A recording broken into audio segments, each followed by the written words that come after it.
Hello,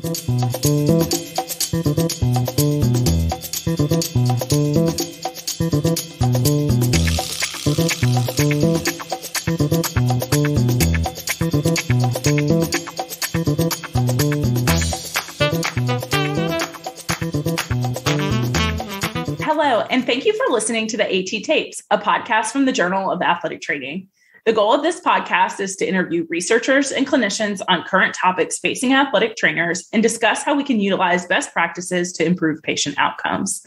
My name is Lizzie Elder, and I am the host of the AT Tapes podcast. I'm an associate professor and the program director of the athletic training program at the University of Alabama. My research area is on shoulder and elbow injury prevention in youth overhead athletes. You can follow me on Twitter at EEElder85. Before getting started on today's episode, I wanted to remind everyone that all content from JAT is open access, meaning it is free of charge to all readers thanks to funding from the National Athletic Trainers Association. The March issue of JAT is a special issue on work-life balance, and today we will be hosting one of the co-editors and contributing authors, Dr. Christy Eason. She was also a co-author of the NATA Work-Life Balance Position Statement. Welcome to the podcast, Christy. Thanks so much for having me. I'm excited to be here today. Christy is currently the president of sports safety at the Corey Stringer Research Institute at the University of Connecticut. In addition to these responsibilities, she has a research interest in the work-life interface of athletic trainers and the examination of individual and organizational level factors that impact retention, professional commitment, work-life conflict, and patient care. She's definitely an expert in this area, and we are looking forward to getting some guidance from her on this topic and learning a little bit more about the March special issue. So, Christy, before we start talking about work-life balance, let's learn a little bit about you. So, can you tell us a little bit about your educational background? Yeah. So I am an athletic trainer. I, unfortunately, a few years ago, aged out of the young professionals. But I received my bachelor's degree from the University of Connecticut. And then my master's degree from James Madison University in nutrition and physical activity. And after that, I took a few years away from education and worked as an athletic trainer in the clinical setting before coming back to the University of Connecticut to get my PhD in sport management. So why did you become an athletic trainer? Oh, that's a great question. When I was in high school, I was a recreational athlete.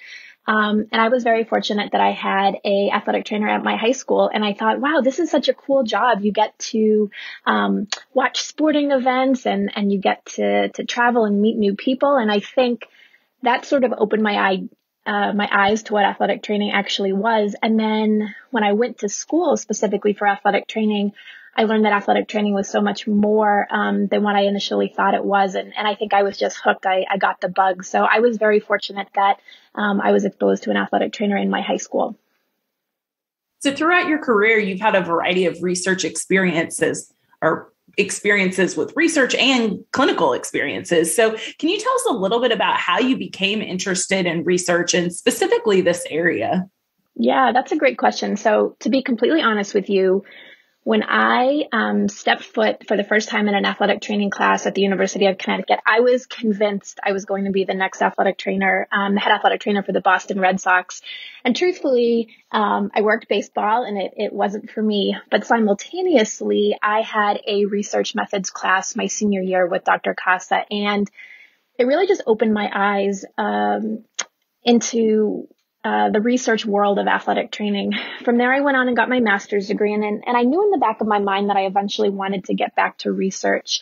I think simultaneously what happened while I was working as an athletic trainer with patients in the collegiate setting, I started experiencing some of my own challenges with maintaining my own work-life balance. So whether it was maybe having to miss an event with family members or feeling frustrated when my work hours changed because practices changed.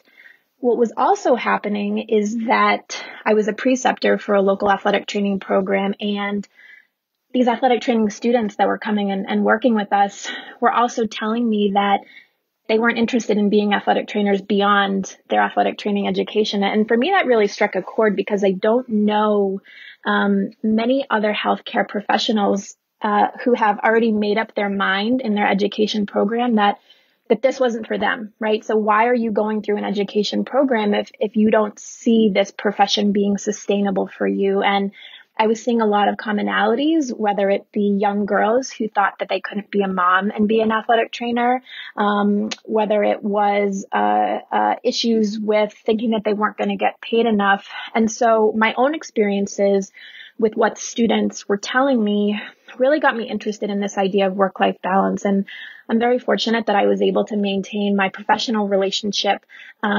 with Stephanie Singe, who was my one of my teachers as an undergrad, and she just happens to be, one of the biggest names in work-life balance research and athletic training. And so I reached out to her and sort of, that decision was made to go back to school, and I was able to focus on the work-life balance research. Well, as an educator myself, I've definitely had a lot of those conversations with students, and I think that's why it's so meaningful that the NATA now has the position statement and that there is this special issue in the Journal of Athletic Training, because it is an issue for students already, and then professionals who've been in the profession a long time.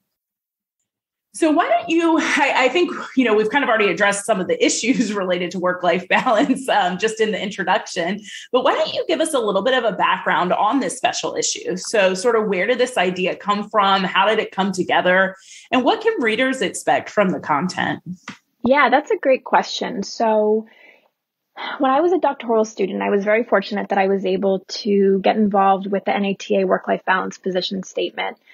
Shortly after that was published, the NATA Foundation released their prioritized research agenda. And as part of that, the vitality of the profession specific to work-life balance was a main component. And so Steph Singe and I had a lot of conversations about, how can our research match with this research agenda? And truthfully, all credit goes to her, because she had this idea of, well, let's bring together the researchers who are doing this really important work.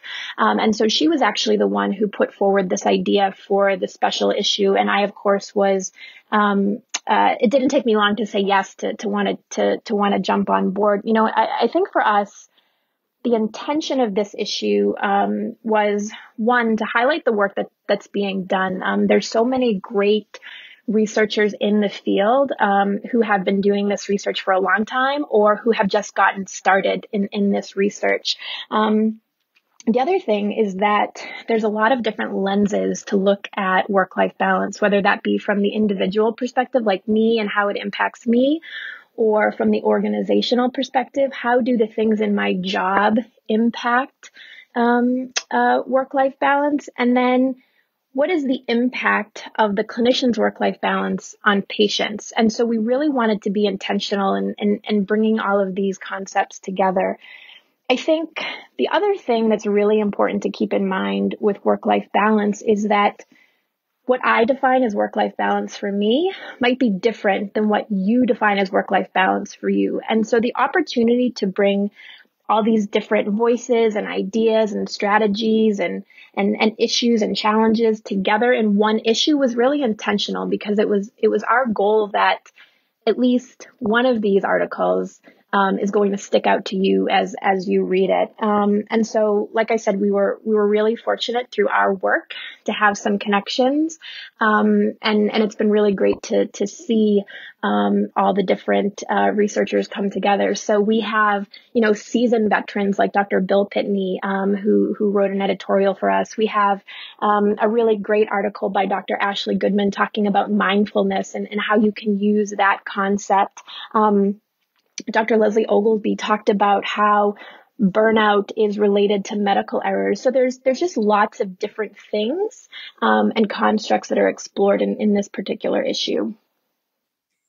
So oftentimes when we're reading journal articles or a journal in entirety, we're really focused on how do we change our patient outcomes? How do we change what we're doing clinically to make a difference in our patient that day? And so this special issue is a little bit different, and this type of article is a little bit different. So can you talk to us a little bit about how this special issue should or could be used for the athletic trainer or their employers or their organizations? Yeah, I love this question. I think, one, I am so excited that the Journal of Athletic Training is releasing this particular journal in Athletic Training Month, right? It's all of the articles are specifically focused on the clinician. But I think what's really important to remember is that clinician work-life balance is going to directly impact patient outcomes. So we know that when clinicians, regardless of if they're athletic trainers or nurses or physicians, that when they have strong, good, supportive environments and they can maintain work-life balance, that they have increased overall health and wellness, decreased burnout, and decreased compassion fatigue. And what we're seeing in research in other healthcare fields is that there's a link between work-life balance and patient outcomes. So it's our goal that the articles in this particular special issue can be used by the clinician to start developing strategies, but also to recognize that there's nothing selfish about work-life balance, that for you advocating for yourself, you're simultaneously advocating for your patient. And I think that's important, and we want to make sure that that message is really clear. It's also our hope that if you're in a position of leadership and you read some of these articles, you'll see all of the different things that can impact the work-life balance of an athletic trainer. And I'm probably going to sound like a broken record throughout this entire episode, but work-life balance is really individualized. And so, oftentimes we can get criticism of, well, our research doesn't look enough at strategies. And truthfully, strategies are really hard to measure and to assess because they're very different for different people.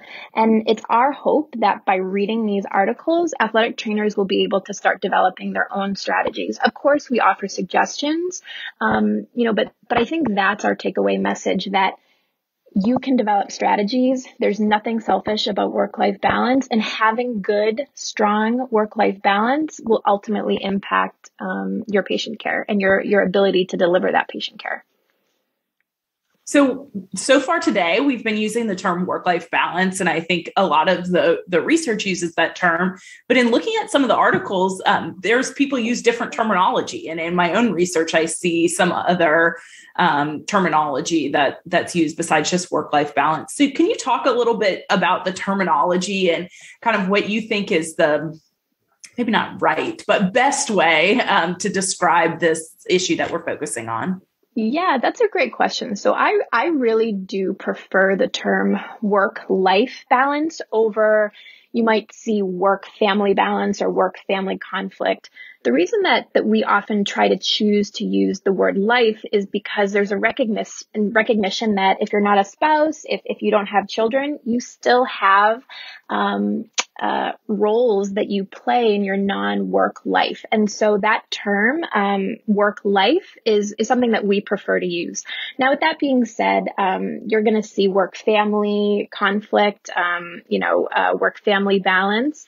It's really all sort of this similar concept. The other thing that I just want to make really clear is that when we hear work-life balance, I think that there's this automatic assumption that balance means equal.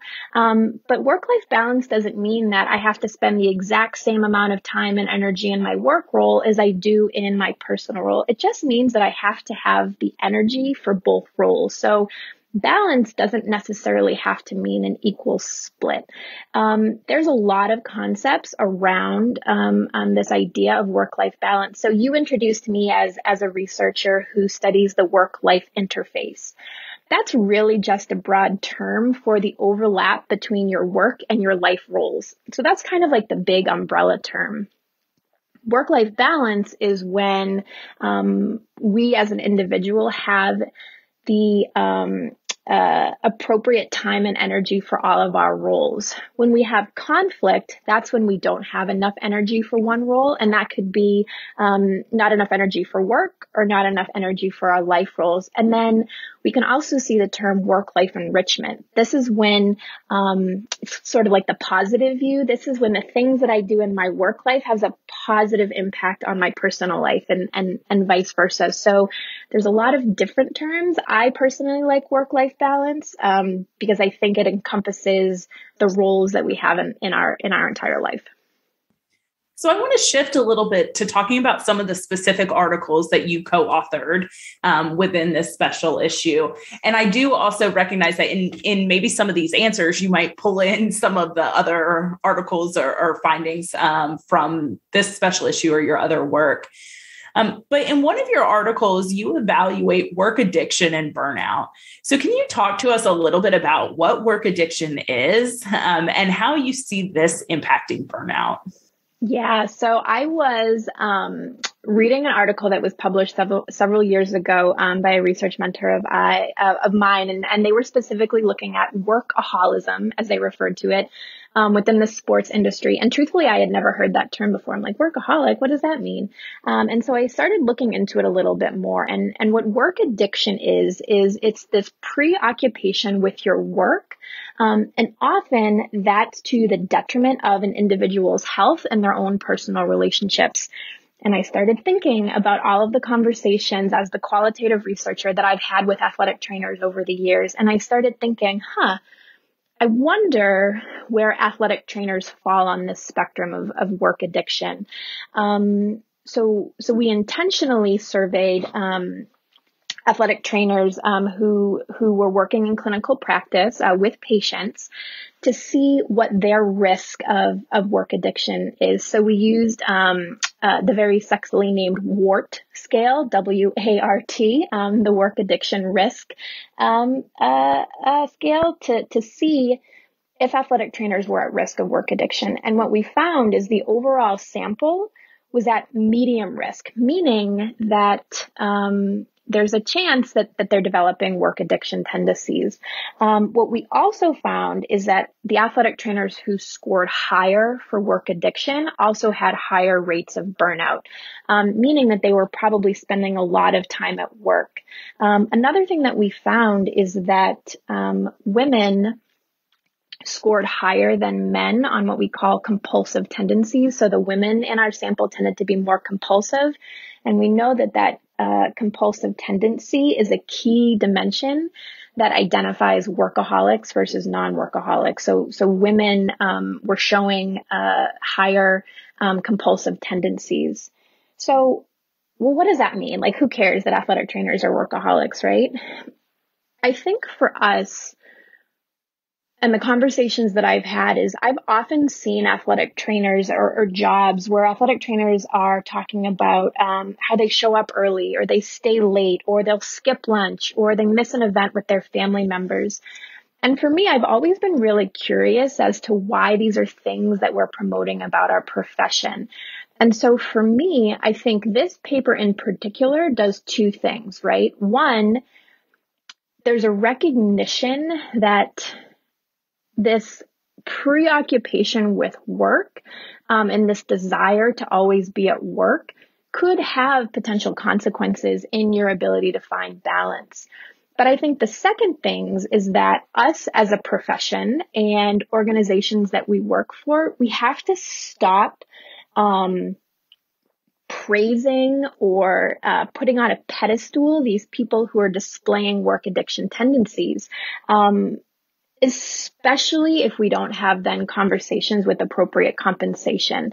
So there's this real link that we're seeing to individuals who want to be at work all the time and then issues related to burnout. And so for me, it was really eye-opening to see this. And so of course, we now want to explore work addiction further and then compare athletic trainers to other healthcare professionals. But I just think, as a profession, we need to stop praising these work addiction tendencies. So you've talked a little bit about what does this mean, and also identified that strategies are really hard to prescribe, I guess you could say, because they're so individualized. So with that caveat, I'm going to ask you, what strategies are there that athletic trainers can take to mitigate work addiction and burnout? Yeah, that's a great question.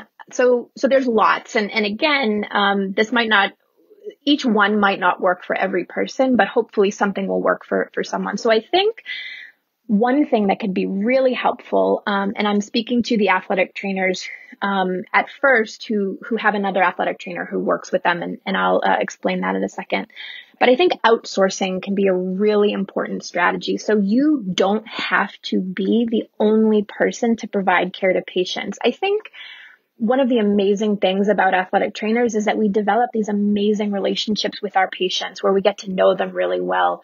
But that doesn't mean that I am the only healthcare provider at my job that can provide them care. If the soccer team's there and I'm the soccer athletic trainer, I don't even like using that term, but that doesn't mean that the football athletic trainer can't provide them with care. If you're an athletic trainer at a high school and you're the only one in that situation, I understand that you are the only one that can provide care, but it doesn't mean that there aren't other job responsibilities that you couldn't outsource. Maybe you can have an athletic training student club who can help with field setup, or you can work with your athletic administrative assistant to help with some of the administrative paperwork that you're dealing with. So looking for ways to share the job responsibilities.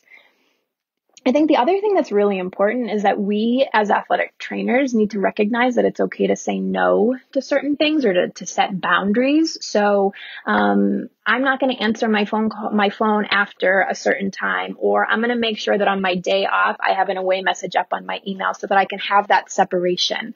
Of course, there's always the exceptions and emergencies will come up, but we can do a better job separating ourselves. I think it's really important to recognize that you also have to identify your own personal values and what's important to you.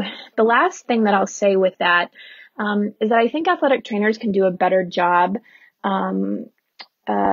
taking advantage of maybe human resource initiatives that are available to them. I can't tell you how many athletic trainers I've talked to who've told me that they have vacation time or they have sick time, but they've never taken that time, right? And I ask them why, and they say, well, it was the playoffs, so I couldn't leave, or we were short-staffed, so it wasn't appropriate for me to leave. But I think it's important for us to take advantage of those programs that are available to us. Everyone else does, and so athletic trainers should be able to do that as well. From the organizational perspective, I think we have to do a better job letting athletic trainers know what initiatives are available to them, what they can take advantage of in their jobs. Also creating a family-friendly work culture, whether it's that, it's encouraged that I bring my spouse or my dog or my child or whoever, to an event. Those are all different strategies that we could take advantage of.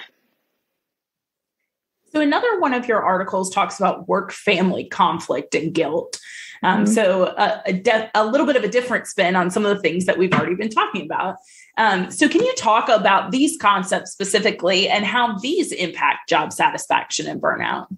Yeah, great question. So again, this concept of guilt, and in this particular case, the reason we use work-family guilt is that instead of work-life guilt is that the original scale was particularly looking at family roles. But guilt is really this individualized emotion that stems from the individual belief that your behavior is violating your own personal goal, and it can create feelings of regret. So for example, if I'm an athletic trainer working in clinical practice and I really need to make sure that I leave work at a certain time so that I can make an event, and practice runs late and now patients are coming in, I feel guilt if I leave those patients and I don't feel like I could give them the optimal care, or vice versa. I choose to stay and now I feel guilty because I'm missing that family event. So again, this concept of work-family guilt is very individualized, but it manifests itself when we have these feelings that I'm not meeting all of my own personal expectations. I can't do everything that I want to do. And because of that, I feel like I'm letting someone else down. A lot of the articles, or I shouldn't say a lot, some of the articles in our special issue specifically talk about that from the parental perspective, the guilt that parents feel, moms and dads. But you can experience work-family guilt regardless of your marital or parental status. We also know that individuals who experience work-family guilt, that's predictive of work-family conflict. So the more guilt you feel, the more conflict you're also likely to experience. And conflict is what directly can lead to burnout. So again, understanding that these constructs are all connected is really the goal. And so the same strategies that we talked about just a minute ago would also then apply, to help alleviate some of the guilt or alleviate some of the work-family conflict that can arise. So you previously talked about some organizational factors that can positively impact things. And I want to go back to that and ask a few more questions on that, because I think that it's important that we realize that this isn't just us. We just, as an individual, don't have to solve the problem. We might need to be advocates in getting that solved and working within our groups, our structures. So can you talk a little bit about how organizational factors impact work-family conflict and guilt and job satisfaction, burnout, all the things? Yeah, that's a great question. And before I even jump into that, I'm so glad you asked this because I think oftentimes the athletic training profession as a whole gets a really bad rep for work-life balance. And one thing that Steph and I will say a lot when we have the opportunity to talk is that sometimes it's not the profession, it's the organization that you work for that's causing a lot of these issues. So organizational factors are things that are built into your job setting or built into your organization that is the same for everyone. And what I mean by that is how many athletic trainers do you work with, right? Are you only 2 athletic trainers and you're expected to provide care for 7 in-season sports and 6 out-season sports?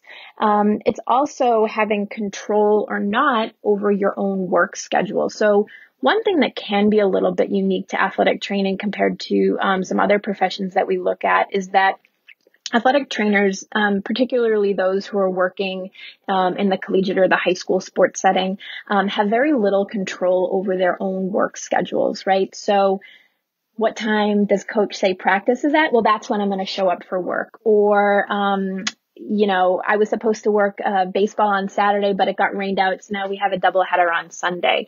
So that lack of control over your work schedule is also an organizational factor. Organizational factors also include the policies that we had talked about, what policies are available to you. It's also the leaders that you have in your organization. Are they supportive of work-life balance? And so again, these are things that might be innate to the organization, but aren't specific to the athletic training profession. And one thing we always talk to our young professionals about is how important it is to interview the interviewer, right? So try to find out as much as you can about the work-life balance culture of an organization before you start. And that if you're really feeling burnt out, take a look and see, is it my workplace that's causing these issues, or is it the athletic training profession?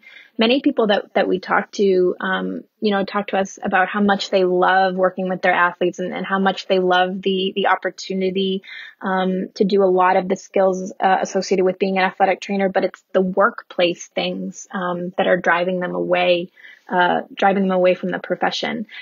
So if there's any of you who are listening and are in positions of being an administrator in an organization, you have a lot of power over the workplace culture and the work-life balance of your employees. So don't forget that.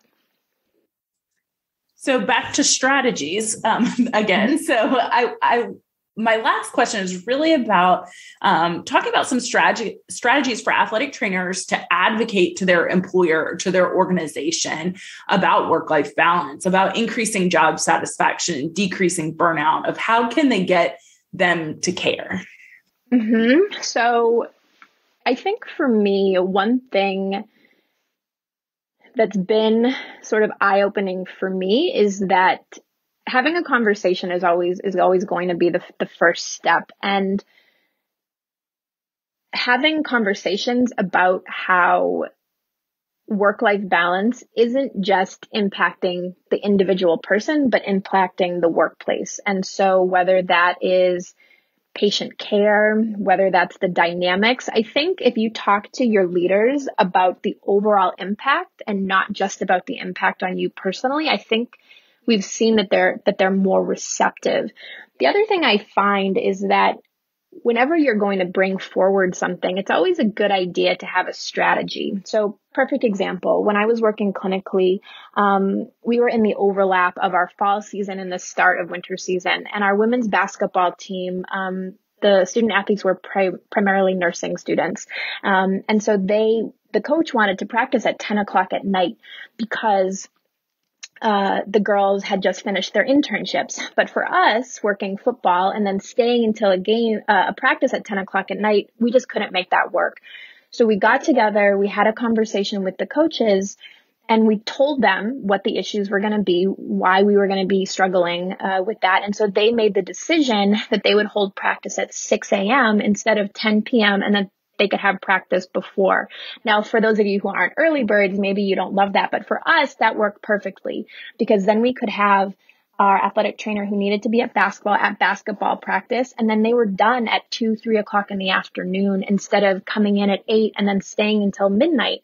So oftentimes when you have issues, having ideas for ways to work through them also is going to help someone be more receptive to change. If you're just bringing problems forward, that's when you're likely to see more of the resistance, right? So I'd suggest, bring your evidence with you and then also propose strategies as well. So as we finish up this episode today, I'm going to ask you for some take-home points. So these could be take-home points specifically from your research or the special issue as a whole. Yeah, so I have a couple. The first, and like I said, I'm going to be a broken record about this. Work-life balance is really individualized. And so the most important thing that you can do as an individual is identify what's most important to you. We don't expect that work-life balance means equality in all things, but it does mean that you have the energy to do the things that are important to you. The other thing that I think is so important to keep in mind is that advocating for yourself and for work-life balance is not selfish. You and your situation having better work-life balance means that you can give better care to your patients, or you can be a better educator, or you can focus more on the things that are important to you that's going to make you a better citizen, right? So work-life balance, it's not selfish, and there's a direct link between clinician well-being and patient outcomes. The last thing I would say is that for me, part of the goal in this special issue was bringing a lot of different voices together and hopefully create questions so that other people will continue to do the research. So I hope that we're really stimulating a lot of ideas and things to look at. And we'd love to look at strategies if there's ideas for strategies. Well, Christy, thank you so much for joining us today on the podcast. And even more, thank you for your work in this area because it's very needed within our profession. Thanks so much. I hope you all found this podcast informative and are able to use the information for the special issue.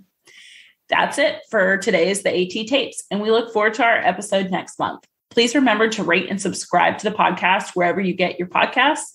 Also, please follow the Journal of Athletic Training on Twitter, Facebook, and Instagram at JAT_NATA on all 3 platforms. Thank you for listening, and I hope you'll join us for next month's episode of The AT Tape.